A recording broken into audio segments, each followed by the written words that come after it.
जय माँ काली मित्रों, आपका हमारे चैनल माँ काली माँ दुर्गा शक्ति संवाद में स्वागत है। मित्रों, अगर आप हमारे चैनल पर नए हैं तो हमारे चैनल को सब्सक्राइब कीजिए, लाइक कीजिए, शेयर कीजिए। साथ ही नोटिफिकेशन बेल को भी प्रेस कीजिए, जिससे हमारी आने वाली वीडियोस का नोटिफिकेशन आपको तुरंत मिल जाए। तो मित्रों, आज का जो विषय है वो विषय ये है कि सपने में स्वयं पर सवारी देखने का क्या अर्थ होता है। ऐसे बहुत सारे लोग हैं जो स्वप्न के माध्यम से स्वयं के ऊपर देवी देवताओं को आते हुए देखते हैं, लेकिन वो उसका कारण नहीं जानते हैं और यही सोच करके वो बार बार परेशान होते रहते हैं कि ऐसा हमें सपने में क्यों दिखता है, क्यों हमें सवारी आती है, क्यों देवी देवता हमारे ऊपर आते हुए दिखते हैं।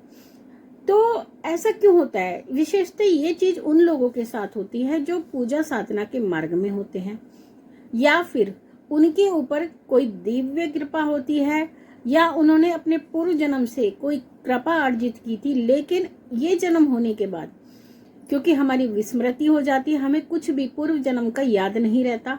तो ऐसी स्थिति में जो हमारे पूर्व जन्म की साधनाएं होती हैं, या जो हमारे देवता होते हैं, जो हमारे इष्ट देव होते हैं, वो इस जन्म में आकर के स्वप्न के माध्यम से हमें जागृत करते हैं उस मार्ग पे बढ़ने के लिए।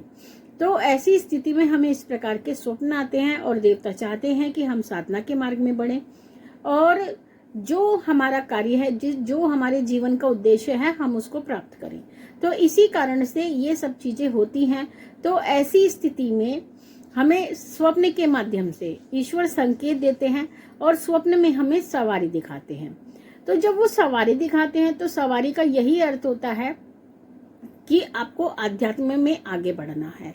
और या फिर अगर हम कोई साधना कर रहे हैं, कोई पूजा पाठ कर रहे हैं, तो पूजा पाठ करते समय हम अपने इष्ट देव की साधना करते हैं या आराध्य देव की साधना करते हैं, और उस समय पर जब साधना में होते हैं और हमें ऐसा स्वप्न आता है कि हमारे ऊपर देवता आ रहे हैं या किसी इष्ट आराध्य की सवारी हमारे ऊपर आ रही है, तो ये एक महत्वपूर्ण संकेत होता है, ये बहुत ही शुभ संकेत होता है और ये हमारे ऊपर देवी देवताओं की कृपा को भी दर्शाता है।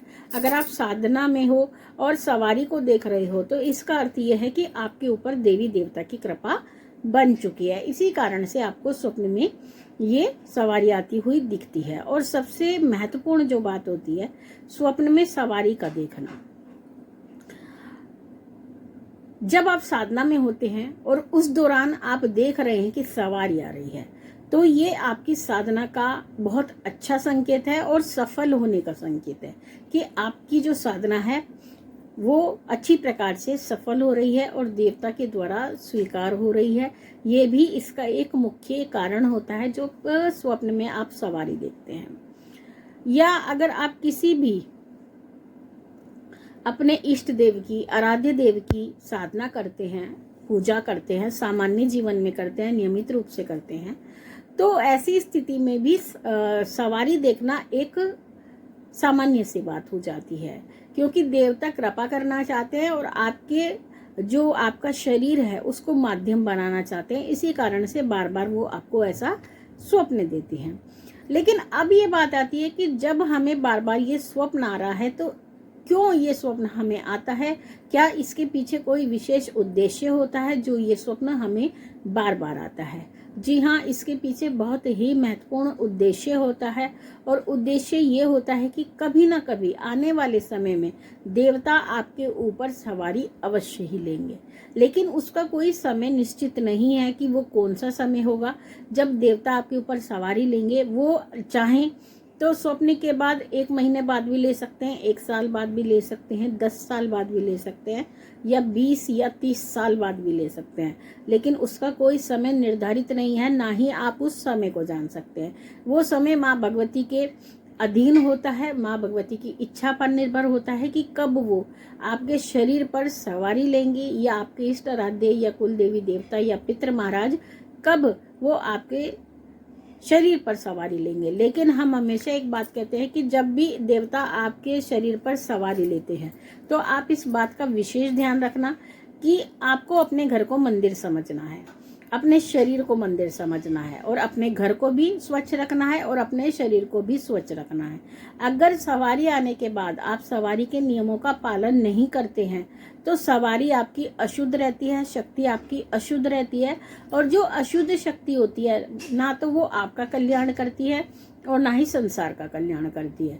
तो जब सवारी आपके शीश पे आती है तो आपको अपने आप को स्वच्छ पवित्र रखना चाहिए, शुद्धता और पवित्रता का ध्यान रखना चाहिए। और हमेशा एक बात ध्यान रखें, जब आपके शरीर पर सवारी आ जाती है तो आप एक सामान्य इंसान नहीं रह जाते, सामान्य व्यक्ति नहीं रह जाते, आप नियमों में बंध जाते हैं।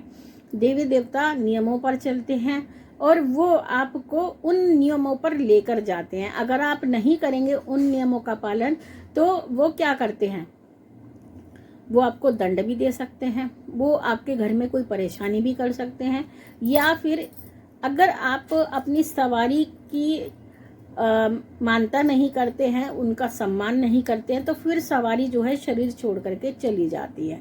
और हमने ऐसे बहुत केस देखे हैं जिसमें सवारी का सम्मान नहीं होता है और सवारी जब चली जाती है तो उसके बाद में जो सवारी वाला व्यक्ति होता है वो बहुत परेशान होता है, रुदन करता है और अथाह प्रयास करता है कि सवारी उसके शरीर पे वापस से आ जाए, लेकिन सवारी फिर वापस नहीं आती है, क्योंकि देवता समझ लेते हैं कि ये व्यक्ति जो है हमारी कृपा के लायक नहीं है, ये अयोग्य है और अब हमें कोई अपना दूसरा माध्यम ढूंढना चाहिए। तो फिर क्या करती है सवारी, आपके पास से जाकर के कोई अन्य जो योग्य व्यक्ति होता है उसको पकड़ लेती है और उसके शरीर को माध्यम बना करके जो उनका उद्देश्य होता है उसको वो पूर्ण करती है।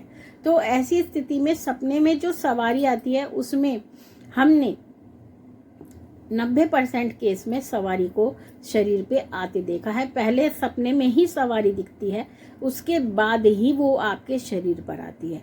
फिर उसके बाद आपको एक और स्वप्न जो दिखता है वो ये दिखता है कि आप चौकी दरबार लगाए बैठे हो, संगत बैठी है और तब आप उसको देखते हो। तो ये इसका उद्देश्य अलग होता है, वो आपको हम आने वाली वीडियोस में बताएंगे कि जब आप ऐसा स्वप्न देखते हैं तो उसका वास्तविक क्या अर्थ होता है और क्या माँ भगवती आपसे चाहती हैं, कहीं आपको भ्रम में तो नहीं डाल रही, क्या वो वास्तविकता में तो ऐसा नहीं करना चाहती। तो इसके पीछे भी एक गूढ़ रहस्य होता है जो हम आने वाली वीडियो में हम आपको बताएंगे। तो मित्रों ये थी जानकारी आप सभी के लिए। माँ भगवती से यही प्रार्थना करते हैं कि वो आपके भंडारे भरती रहे, आपकी सभी कामनाओं को पूर्ण करती रहे, आप पे अपना पूर्ण आशीर्वाद बना के रखे। और जैसा कि आप सभी जानते हैं, आपने हमारे चैनल को बहुत प्यार दिया है और आपने आगे बढ़ाया है अपने प्यार से इस चैनल को, तो आप हमारे चैनल को सब्सक्राइब भी कीजिए अगर नए हैं तो। और साथ ही हमारी जो इंस्टाग्राम आईडी है शक्ति संवाद के नाम से और दूसरी आईडी गुरु माँ बरखा भवानी के नाम से, आप उसको भी फॉलो कीजिए। वहाँ पर भी आपको जो है नई नई जानकारियाँ सुनने को मिलती है और आपका ज्ञानवर्धन होता है। तो आपसे अगली वीडियो में मिलेंगे, तब तक के लिए जय महाकाली, जय महाकाल।